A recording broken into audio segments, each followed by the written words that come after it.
आज हम आप लोग को पथिक पाठ पढ़ाएंगे जो कि राम नरेश त्रिपाठी द्वारा रचित है।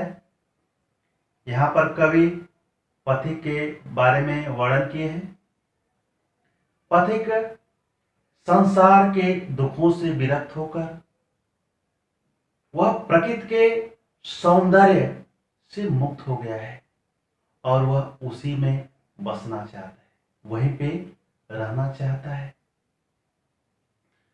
अब वह पथिक समुद्र के तट पर खड़ा है और समुद्र के तट पर खड़ा होकर के वह प्रकृति के दृश्य को देख रहा है। प्रतिक्षण नूतन वेश बनाकर रंग बिरंग निराला रवि के सम्मुख थिरक रही है नभ में वारिद माला। यह नभ दिया है यानी आकाश। उस आकाश में वारिद का मतलब होता है बादल, यानी बादलों का समूह है।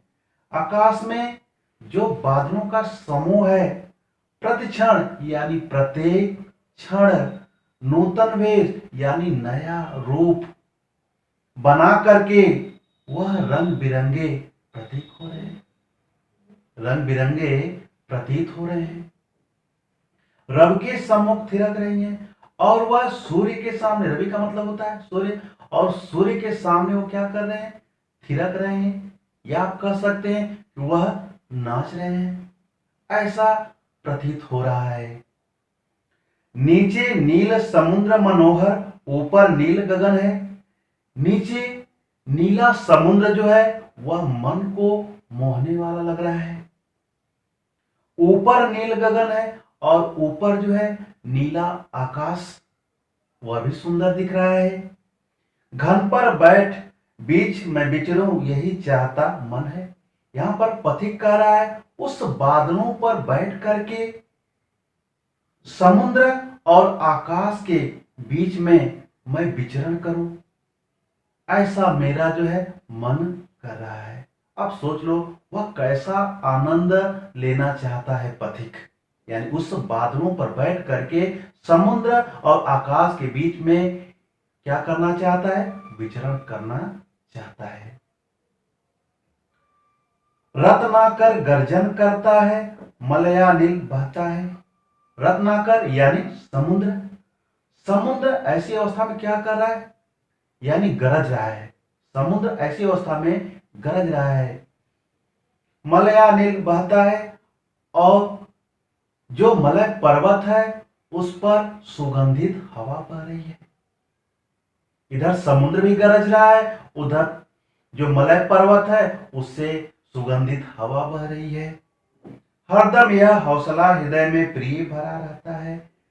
और यहाँ पर पथिक जो है अपने प्रिय को संबोधित करते हुए कह रहा है, हे प्रिय, हरदम हमारे अंदर जो है वह उत्साह बना चला जा रहा है। इस दृश्य को देख करके हमारे मन में जो बराबर उत्साह बन रहा है, वह उत्साह हमारे अंदर भरा पड़ा हुआ है और उस दृश्य को क्या कर रहा है? देख रहा है।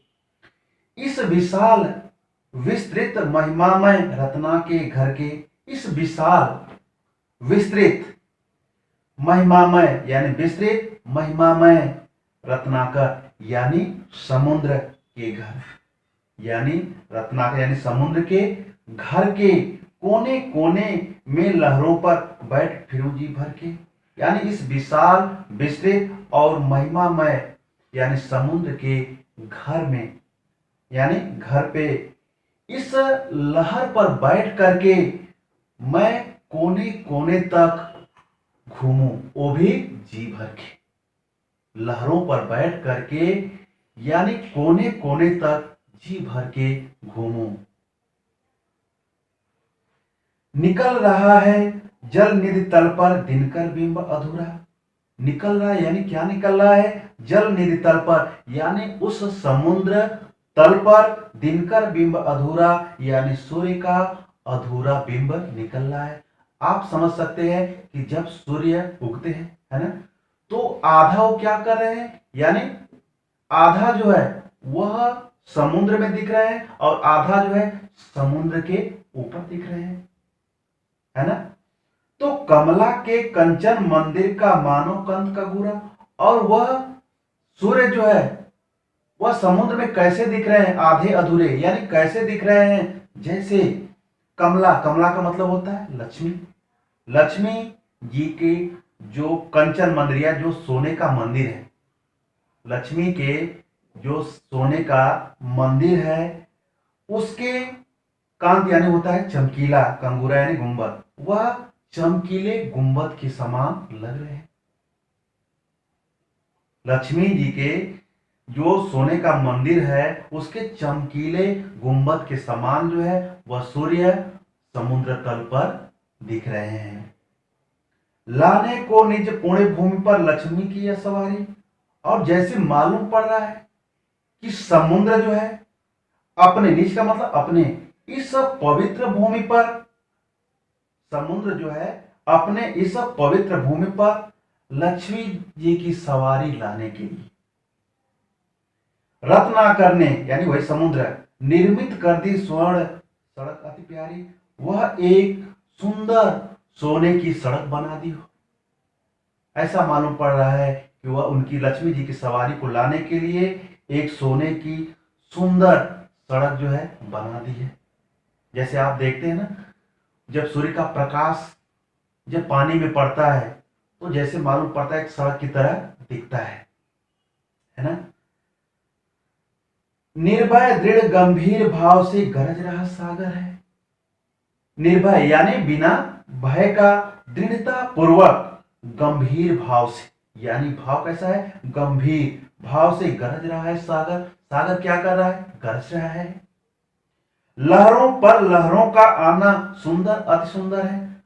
अब आप सोचिए, उस समुद्र में लहर पर लहर आ रही है, एक लहर आ रही है, फिर उस दूसरी लहर उस पर आ रही है ना, यानी लहरों पर लहरों का आना जो है लगा हुआ है। तो लहरों पर लहरों का आना यानी लहरों पर दूसरी लहर, यानी लहरों का आना सुंदर, अति सुंदर है, यानी कितना सुंदर लग रहा होगा। कहो यहां से बढ़कर सुख क्या पा सकता है प्राणी, अनुभव करो हृदय से हे अनुराग भरी कल्याणी।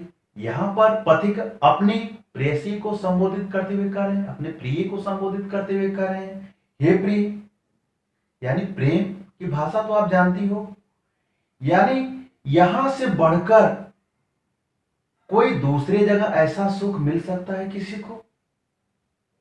ऐसा सुख जो है कहीं किसी को मिल नहीं सकता है, किसी प्राणी को नहीं मिल सकता है। अनुभव करो हे प्रिय, अपने हृदय से अनुभव करो, ऐसा सुख जो है कहीं मिलने वाला नहीं है। जब गंभीरतम अर्ध निशा से जग को ढक लेता है, अंतरिक्ष की छत पर तारों को छिटका देता है। जब आधी रात को अंधकार पूरे संसार को क्या करता है, ढक लेता है, अंतरिक्ष की छत पर तारों को छिटका देता है, और जो अंतरिक्ष का छत है उस पर क्या करता है, तारों को छिटका देता है। आप देखते हैं जब रात हो जाती, चारों तरफ जो है अंधेरा फैल जाता है, तो उस अंधेरे में तारे चमकते हुए दिखाई देते हैं।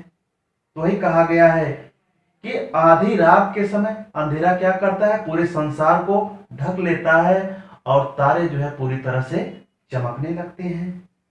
सस्मित बदन जगत का स्वामी, हंसते हुए मुख से जगत का स्वामी, जो संसार का स्वामी, यानी आप ईश्वर कह सकते हैं, मृदु गति से आता है, वह मधुर गति से आता हुआ दिखाई देता है। तट पर खड़ा गगन गंगा के मधुर गीत गाता है, वह समुद्र तट पर खड़ा होकर के वह गगन यानी आकाश, गगन गंगा यानी आकाश गंगा के मधुर गीत को क्या करता है, गाने लगता है। उससे ही विमुग्ध हो नभ में चंद्र बिहस देता है। अब ऐसे गीत को सुनकर जो आकाश में चंद्रमा है वह भी क्या करने लगता है, हंसने लगता है, हंस देता है। वृक्ष विविध पत्तों पुष्पों से तन को सज लेता है, और उस समय वृक्ष जो है विभिन्न पत्तों के द्वारा जो है, विभिन्न पत्तों और पुष्पों के द्वारा वह अपने शरीर को क्या करता है, ढक लेता है, और ढकने के कारण जो है उसकी सुंदरता क्या होती है, बढ़ जाती है, दृश्य और भी मनमोहक होने लगता है। पक्षी हर्ष संभाल न सकते, मुक्त चाह उड़ते हैं, और पक्षी जो है अपने हंसी को संभाल नहीं सकते, और पक्षी उस समय जो उनके अंदर हंसी का भाव है, आनंद का भाव है, उस भाव को क्या करते हैं, संभाल नहीं पाते हैं, और मुग्ध होकर चहक उठते हैं, यानी मोहित होकर के क्या होते हैं, चहकने लगते हैं, यानी अपने आवाज में वो क्या करना शुरू करते हैं, बोलना शुरू करते हैं।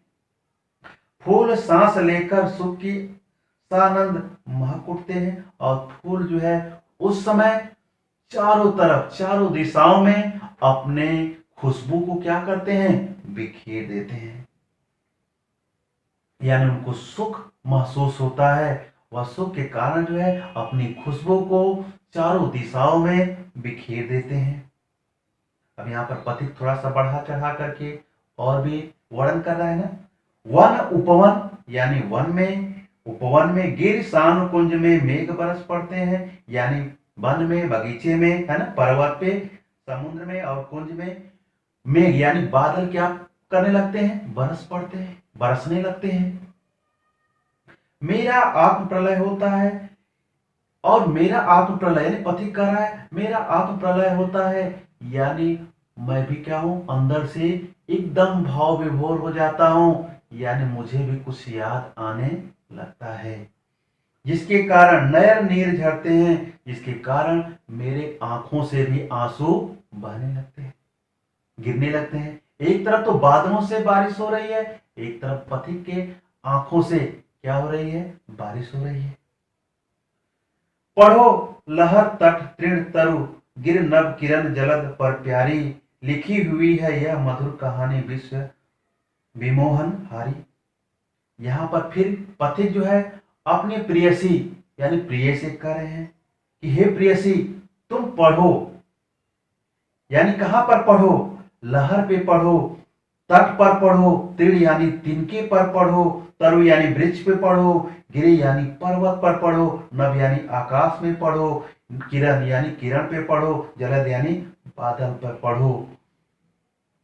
लिखी हुई है यह मधुर कहानी, यह विश्व को मोहने वाली जो मधुर कहानी है इस पर लिखी हुई है, तुम इसको पढ़ो।